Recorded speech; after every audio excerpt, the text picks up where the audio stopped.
Hola cuentistas, qué alegría verles por acá en un nuevo relato gay de los cuentos del Valentín titulado Reencuentro de Generación. ¡Comenzamos! Eduardo nació en Guadalajara en 1974 en una familia católica, pero de esas familias que son católicas de dientes para afuera, y más cuando sus papás se divorciaron cuando él tenía 10 años y sus padres, no dispuestos a escuchar los sermones que en la década de los 80 los curas lanzaban hacia los divorciados, dejaron de asistir a las misas dominicales.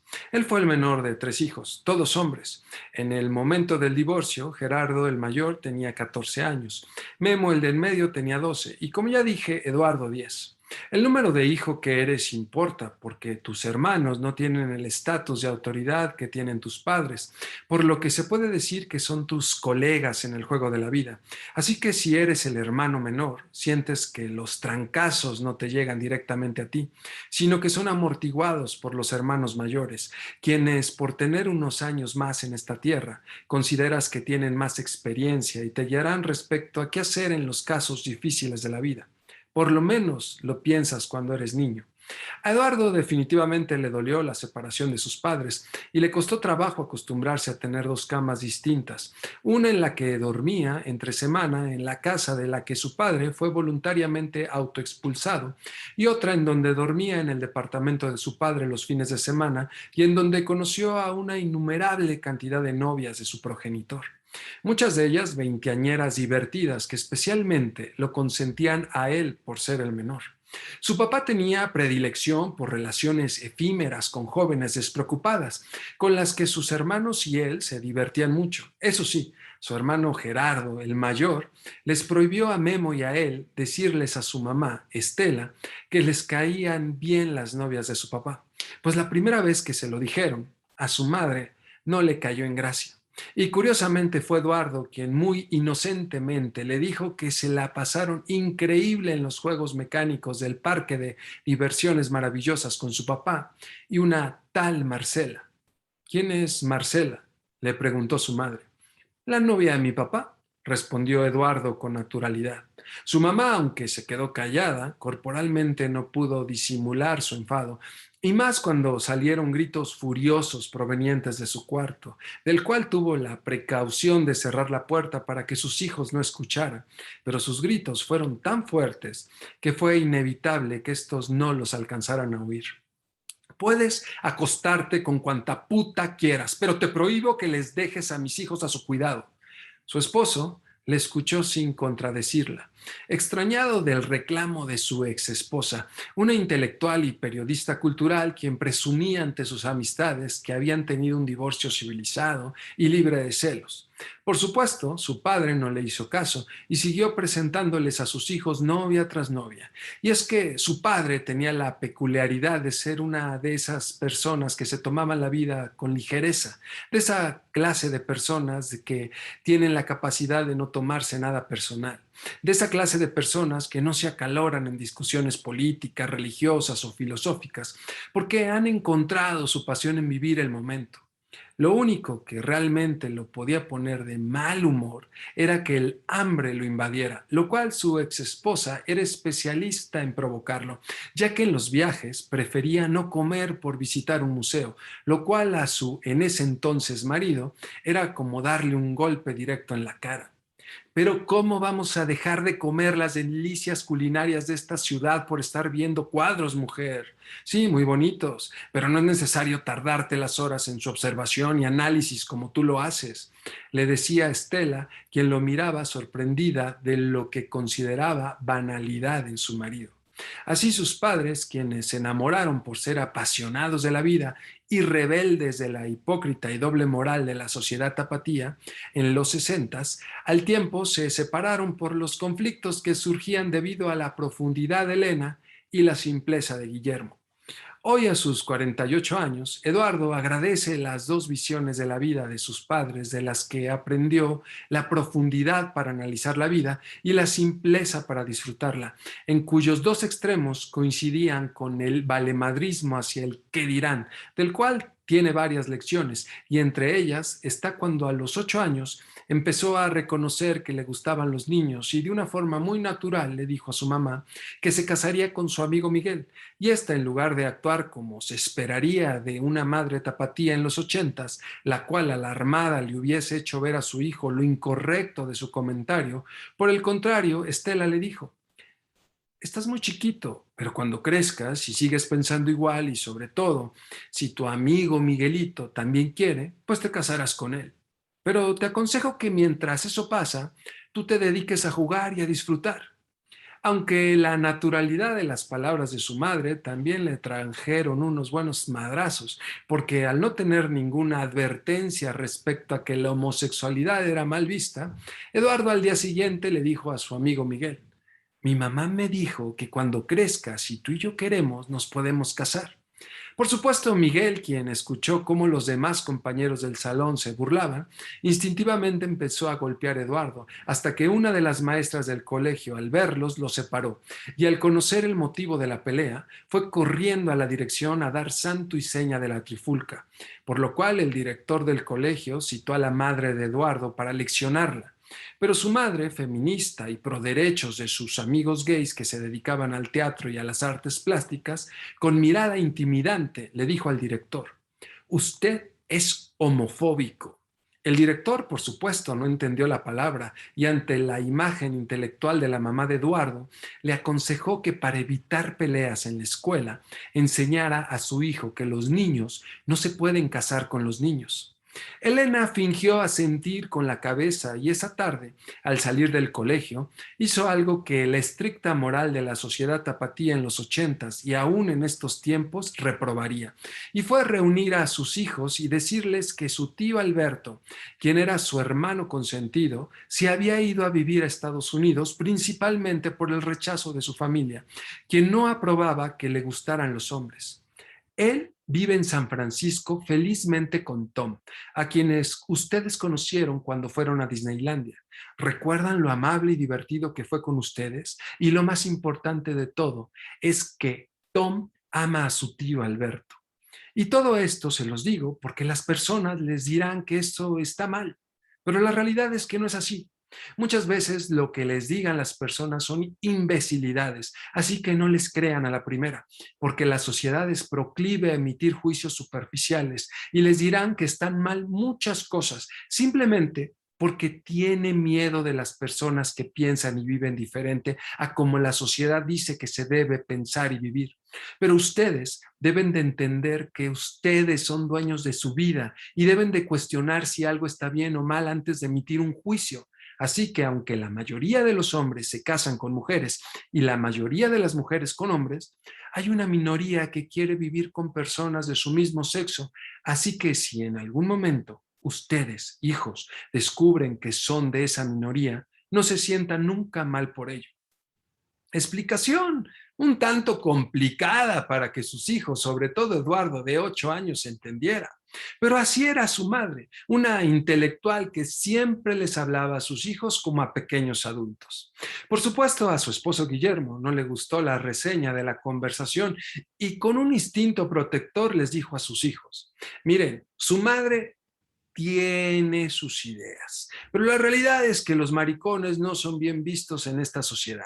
Por eso su tío no vive en este país. Así que Lalo, a un amiguito lo puedes querer mucho, pero como amigo, no para casarte con él, porque tú no eres maricón, hijo. Así que no andes diciendo eso en la escuela. Y así lo hizo Lalo, se cayó lo que sentía, porque después de la pelea en la escuela se dio cuenta que su papá tenía razón y cayó lo que sentía por lo menos hasta los 15 años, cuando verdaderamente se enamoró de un compañero de clases a quien le lloró mares, pues ese amor no le fue correspondido y lo hizo sentirse una paria que llorando en el regazo de su madre le dijo: mamá, es que yo no quiero ser como el tío Alberto. Nadie en la escuela es como yo. Mi destino es estar solo. Desde el incidente en el colegio, cuando tenía 8 años, Eduardo jamás le había vuelto a decir a su madre, y menos a su padre, que le gustaban los hombres. Así que con esta declaración salió del closet con su progenitora. Su madre lo consoló y le dijo que eso no iba a pasar, que aún era un adolescente y que con el tiempo en la vida encontraría un compañero. Aunque esta intelectual y periodista cultural, feminista y pro derechos gays, lo dijo tratando de ocultar el miedo y el estigma que la pandemia del SIDA había producido en ella. Elena era una madre adelantada a su tiempo, pero cuando las pandemias matan, es inevitable no sentir miedo y repensar nuestras creencias, y más cuando las muertes son de amigos. Y miedo fue lo que sintió Elena cuando apenas 2 años atrás, una noche su hermano la llamó llorando para decirle que Tom tenía el bicho. Sin poder evitarlo, sintió una fuerte punzada en el corazón temiendo que su hermano también estuviese contagiado. Pensamiento que le heló el cuerpo y la hizo pensar en el dolor que sentiría su madre si su hijo Alberto muriese. Así que su hermano, intuyendo el motivo del helado silencio que se produjo en la línea, la tranquilizó diciéndole que por alguna extraña razón él no tenía el virus en su sangre, pero que le aterraba la idea de que Tom pudiese morir. Corría el año de 1989, un año en el que la pandemia del SIDA no estaba controlada. Los antirretrovirales aún no lograban la indetectabilidad, ni garantizaban el escape a la muerte de las personas que se sometían a un gran cóctel de pastillas. Un cóctel que costaba una fortuna y no estaba al alcance de todos. Así que Elena, consciente que el VIH no hacía distinción entre homosexuales y heterosexuales, y sin querer atizar el fuego de la discriminación hacia un grupo al que una gran parte de la sociedad se empeñaba en culpar diciendo que la pandemia, a la cual denominaron pandemia rosa, era un castigo divino hacia sus degeneradas prácticas sexuales, no pudo evitar que sus pensamientos progresistas se debatieran en una lucha encarnizada con el miedo, con el pavor que sentía que su hijo, por ser homosexual, tuviese más posibilidades de contraer el bicho. Así que con gran tacto de no emitir un juicio reprobatorio hacia la homosexualidad, se informó y les dio una cátedra de profilaxis sexual a sus hijos. Una plática en la que sus vástagos, con risas nerviosas, vieron cómo su madre les explicó gráficamente cómo poner un condón a un plátano que simulaba un pene. Y quizá por esta madre, Eduardo creció sin complejos respecto a su orientación sexual. Creció como afortunadamente ahora ya muchos jóvenes crecen, con padres que no tienen prejuicios hacia la homosexualidad. Y quizá por eso en el año 2022, en el festejo del 25 aniversario de su graduación como financiero en una de las universidades más conservadoras de la ciudad, Eduardo, quien para ese entonces contaba ya con 48 años, muy ufano de sí mismo, orgulloso de su gran barriga, enfundado en un traje aguado, algo arrugado y meneando con la cabeza su melena rizada, cruzó el jardín de la universidad en la que salió graduado hace 25 años. A unos 50 metros se veía una carpa en donde los que se graduaron hace 25 años ya departían con sus compañeros de su generación. ¿Cómo estás, gordo? Lo sorprendió su amigo Abelardo con un ligero golpe en la cabeza, el cual en México se dice zape. Me espantaste, güey, le contestó Eduardo, al tiempo que se giró para ver la cara divertida de su amigo, quien le preguntó con un gesto de mofa en su rostro: ¿Ya estás listo para una buena dosis de mojigaterías? ¡Ja! Se rió Eduardo. Ya sabes que soy inmune a las mojigaterías. Me consta. Todavía recuerdo la cara que puso la maestra de ética en la comida de hace 5 años, cuando te preguntó que si eras casado, y tú le contestaste que sí, que con un hombre, y que ya habían contratado un vientre de alquiler. ¡Qué cabrón eres! Tú ni te has casado. Y ni se me apetece tener hijos, y menos contratar un vientre de alquiler, le dijo Eduardo a Abelardo. Tú sabes que experimento un extraño placer en escandalizar a las buenas conciencias. Pues mira quién está ahí, una víctima, dijo Abelardo señalando a Bella, una mujer de rostro duro que sin tener la intención de ser el estereotipo de una mujer muy conservadora, su vestimenta compuesta por un traje sastre con falda abajo de las rodillas, su blusa abotonada hasta el cuello en la que reposaba una cadena con un dije de la cruz, la delataba. Pobre Bella. Nació mocha, pero con cuerpo de teibolera. Ni ese traje sastre le oculta las nalgotas y las chichotas que se carga, le dijo Eduardo viendo cómo Belda platicaba con el padre Javier. Abelardo se echó a reír al tiempo que Eduardo suspiró profundamente pasando su brazo por el hombro de su amigo. Hoy vengo en son de paz. No quiero escandalizar a nadie. Los años me han calmado, así que me limitaré a comer, beber y escuchar las historias de las hermosas vidas de casados de mis compañeros. Quiero verlo, cabrón, le dijo riendo a Abelardo, pero te voy a creer porque te pasaste en la universidad sin decirnos a nadie que eras gay. En verdad no sé cómo pudiste estudiar en esta universidad de corte tan conservador. Eduardo suspiró y le contestó. Estudié aquí porque independientemente de su mochez es la mejor para nuestra carrera. Y no dije nada porque sabiamente seguí el consejo de mi padre. Sé astuto y no digas que eres gay. Tuve allá a aprender y a hacer relaciones. Y eso hice. ¿Y te arrepentiste? Le preguntó Abelardo. La verdad no. El lado práctico de mi padre me ha afilado mucho el instinto de supervivencia. Pero ya no hablemos de mí, mejor cuéntame cómo te va en tu vida de divorciado. Pues a mis padres todavía les cuesta trabajo aceptarlos. Ellos piensan que si me la pasaba peleando con Giovanna era porque me alejé de los grupos de oración. Y quizá tengan razón, pero tanta hipocresía me quemaba. Si te soy sincero, tengo un despelote en mi vida. Quizás sea la crisis de los 50, pero lo que sé es que con el solo rezar, leer la Biblia y comulgar, no voy a arreglar nada, le dijo Abelardo. Yo creo que es la crisis de los 50, porque yo también estoy igual, le dijo Eduardo con un ligero gesto de dolor en su rostro. ¿Tú, gordo? Pensé que tú no tenías ningún pedo en la vida. No sabes, güey. Por favor, no me digas que andas embroncado con Paquito.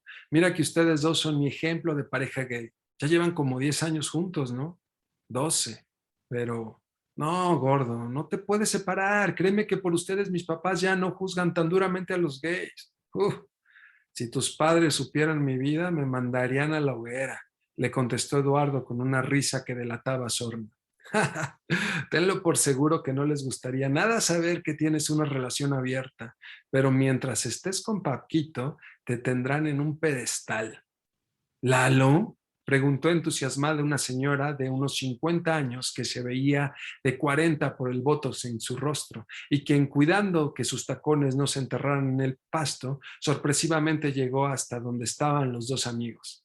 Sí, contestó Eduardo sonriendo y tratando de reconocer a la señora que le hablaba. Soy Fabiana, de Relaciones Industriales. Fabiana, qué gusto, te ves espectacular, le dijo Eduardo reconociéndola. ¿Por qué me miras así? Le preguntó Fabiana divertida a Eduardo al tiempo que Abelardo, lujuriosamente, pero muy discretamente le veía el trasero. Pues porque, contestó titubeante Eduardo sin saber qué decir. Dilo, le dijo Fabiana dándole una palmadita en el hombro. Dilo, porque no puedes creer que la chica fea de Relaciones Industriales sea ahora un forro de vieja. ¿Y qué forro? Dijo Abelardo ante la forma tan desinhibida en que Fabiana se expresaba de sí misma. ¿Y tú quién eres? Preguntó Fabiana coqueta, y sin esperar contestación, rápidamente dijo reconociendo a Abelardo. Claro, eres el fresa mamón mocho de Abelardo. Ay, mijo, la vida a ti no te ha tratado tan bien, ¿eh? Eduardo, divertido ante la sinceridad de Fabiana, soltó una carcajada. Ay, discúlpenme que sea tan sincera, pero yo fui fea y aguanté su bullying. ¿Qué creen que no escuchaba a los barbajanes, excepto a ti, Lalito, decir que me decían la culpa que porque nadie me quería echar? Y véanme ahora. De lo que no me arrepiento de haber estudiado en esta universidad es que conseguí muy buenos trabajos que me permitieron pagarme mis cirugías, de las cuales no me da pena decir que me hice, porque una no tiene que avergonzarse de lo que una es. ¿O sí? No, pues no, le contestó Eduardo, sorprendido de aquella amiga de la universidad a quien no veía desde hace 20 años, pues se había ido a vivir a Estados Unidos. No, pues no, y menos tú, Lalito, quien me enteré que eres abiertamente gay. Y con un tono descarado en el cual Eduardo y Abelardo percibieron que Fabiana ya tenía mínimo una copita encima que le hacía soltarse de la lengua, dijo, y más que veo que no te apegas al cliché gay. Mira con qué orgullo presumes esa panza y esos pelos todos despeinados. Tú muy bien, ¿eh? A mí me gusta la gente auténtica. Abelardo, sorprendido de la desfachatez con la que hablaba Fabiana, le empezó a coquetear, al tiempo que Eduardo miró a lo lejos en una de las mesas a Miguel, aquel entonces niño que ahora era un hombre, con el que a los 8 años dijo que se casaría y con quien la vida lo hizo coincidir en la universidad, ya sin la ilusión de casarse con él, y más cuando a los escasos 6 meses Miguel se hizo novio de Mari Carmen, la chica nerd del salón, y con quien al terminar la universidad se casó, y con quien ahora tiene 4 hijos, y con quien ahora, tomándole la mano, estaba sentado a su lado sin percibir que Eduardo lo miraba. Pero las miradas tienen una energía invisible que se siente, por lo que Miguel, al percatarse que Eduardo lo miraba, nervioso y sin poder evitar ruborizarse, volteó a ver a su mujer, quien platicaba de los logros de sus hijos, y Eduardo, entendiendo el porqué de la indiferencia de Miguel, trató de volver su atención a la plática entre Fabiana y Abelardo, pero fue detenido por el grito de Andrea, quien, sentada junto a la esposa de Miguel, también había sentido la mirada de Eduardo, y emocionada al verlo le gritó: «Gordo, acá, gordo, ven a sentarte con nosotros». La esposa de Miguel hizo un discreto gesto de molestia y a lo bajo le dijo a Andrea: «Andrea, que no se siente con nosotros, es gay». Andrea, quien, cansada de escuchar de los logros de los hijos de Mari Carmen en un tono discretamente despectivo, le dijo: «¿Y qué?». Eduardo, ante la insistencia de Andrea, se fue a sentar a la mesa en donde se encontraba Miguel y su esposa, dejando a su amigo Abelardo coqueteando libremente con Fabiana. Grave error sentarme en esta mesa, pensó Eduardo a los 5 minutos de haberse sentado, después de recibir el frío y forzado saludo por parte de Mari Carmen y Belda, al percibir la indiferencia de Miguel, la cual le dolía, y al verse rodeado de personas tan respetables como el conservador rector de la universidad y el padre Juan. Definitivamente no se sentía con ánimo combativo, así que durante la comida se limitó a escuchar y a sonreír fingidamente mientras veía cómo su amigo Miguel, amante de las cubas, se las empinaba rápidamente ante cada pregunta que su mujer le hacía al padre Juan respecto a lo terrible de la ideología gay, esperando en cada respuesta una condena hacia ese abominable estilo de vida. Andrea se extrañó mucho que esos temas se trataran en frente de Eduardo, y más que éste no rebatió ninguna de las respuestas como era su costumbre, por lo que, cansada y avergonzada, dijo: «Ya, por favor, somos financieros, cambiemos de tema». «Sí, por favor, cambiemos de tema», dijo molesto Miguel, mirando con reprimenda a su esposa, al tiempo que por debajo de la mesa estiró su pierna y con su zapato tocó la pierna de Eduardo, a quien tenía enfrente. «¿Qué opinan de la nueva secretaria de Economía?», preguntó Andrea. «Tráeme un caballito de tequila», le dijo Miguel, ya bastante tomado, un mesero que pasaba. «No mezcles, Miguel», lo reprendió su esposa. «Yo mezclo como quiero», le contestó de una forma grosera que extrañó a todos. Mari Carmen, con los ojos llorosos, se levantó de la mesa y dijo: «Con permiso, voy al sanitario. Ahora vuelvo». Eduardo, apenado y cansado de estar ahí, se levantó y se despidió educadamente. Tenía la intención de pasarla bien en la comida, pero el encontrarse con la marcada indiferencia de Miguel y la mirada recriminadora de su esposa hizo que sus ánimos, por más seguro de sí mismo que era, decayera. Cruzando el jardín, camino al estacionamiento, escuchó cómo unos pasos corrían hacia él. Eran los pasos de la regordeta figura de Miguel, quien al verlo le gritó: «Lalo, espérame». Eduardo no se detuvo, pero caminó más lentamente con la intención de que Miguel lo pudiera alcanzar. Y así los dos hombres caminaron en silencio hacia el carro de Eduardo, y cuando Miguel vio que Eduardo tenía la intención de subirse a su auto, lo tomó de la cintura y, ante la mirada risueña de un grupo de jóvenes que pasaban por ahí, lo besó en la boca, beso que Eduardo le correspondió.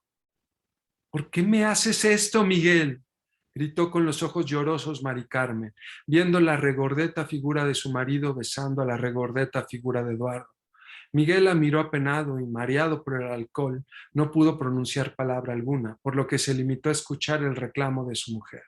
«Me prometiste que jamás lo volverías a ver. Me dijiste que solo había sido una aventura, un desliz producto de la seducción de este». Y, señalando a Eduardo, continuó su frase: «Este degenerado. Desliz que yo te perdoné, porque creí que estabas arrepentido. Y me haces esto».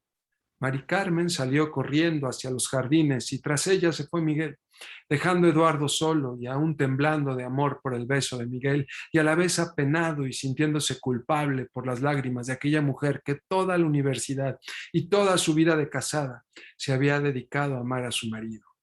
Se subió a su coche y camino a su casa, una ligera llovizna comenzó a caer, la cual hizo que encendiera los limpiaparabrisas, y viendo cómo estos arrastraban las gotas de agua que caían en el vidrio del parabrisas, pensó en Miguel, en cómo hace un año, atraído por su cuerpo de oso y su pecho peludo, sin saber que era Miguel, pues su foto de Grindr no mostraba su cara, se lo ligó para quedarse de ver en un bonito hotel cerca de la avenida Chapultepec.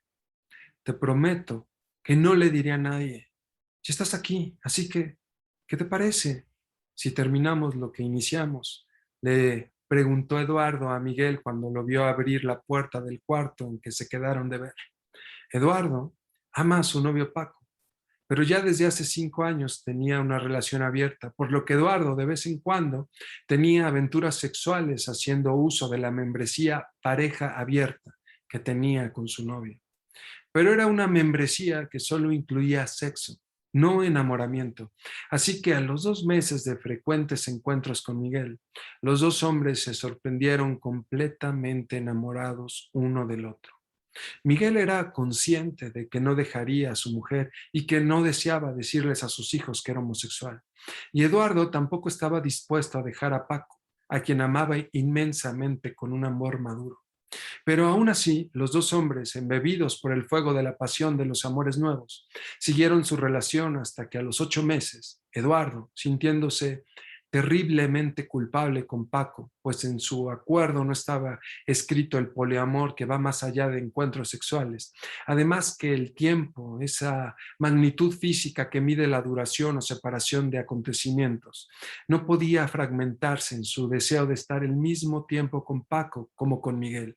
Es decir, sabía que en la medida en que más se enamoraba de Miguel, no le sería suficiente unas horas, sino que le reclamaría sus noches y fines de semana para estar con él, al mismo tiempo que sabía que esas noches y fines de semana también deseaba estar con Paco.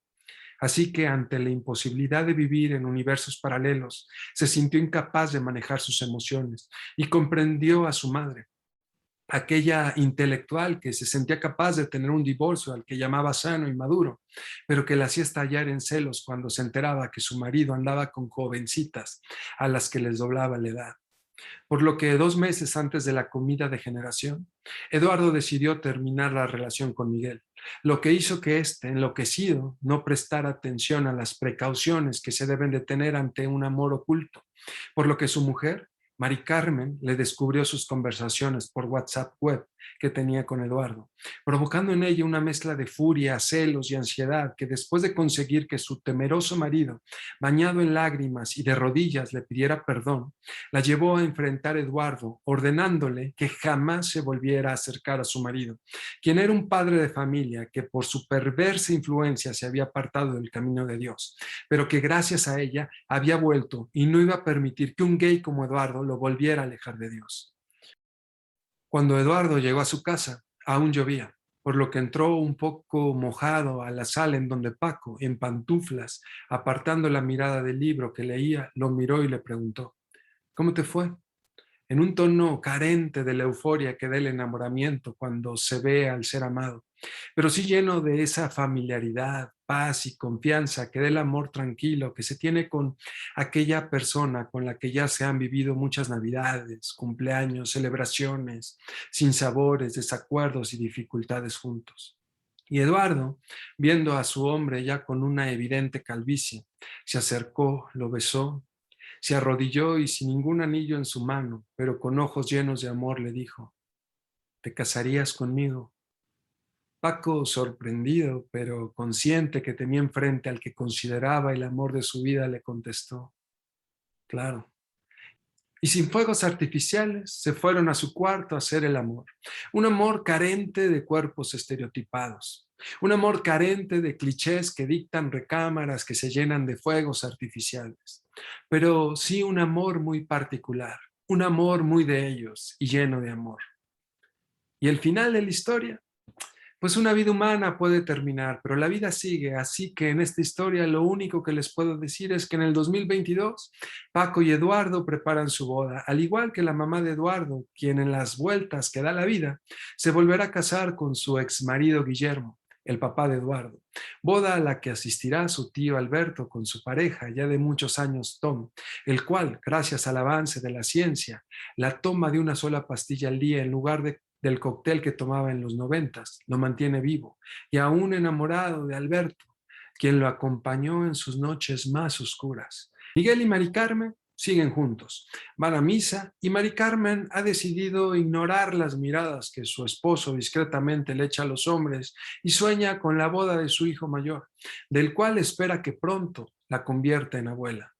Fabiana y Abelardo ahora son novios, por lo que Abelardo está considerando muy seriamente irse a vivir a Estados Unidos con aquella mujer que en su juventud le llamaba la culpa. Y así la vida, caminando sin detenerse y dando mil vueltas. Espero y les haya gustado este cuenterete. Gracias por escuchar. Si quieren escuchar más, aquí les dejo una lista de reproducción con muchos cuentos de temática gay. También pueden seguirme en mis redes sociales. Se las dejo acá abajo en la descripción. Nos vemos en el próximo cuenterete. ¡Hasta pronto!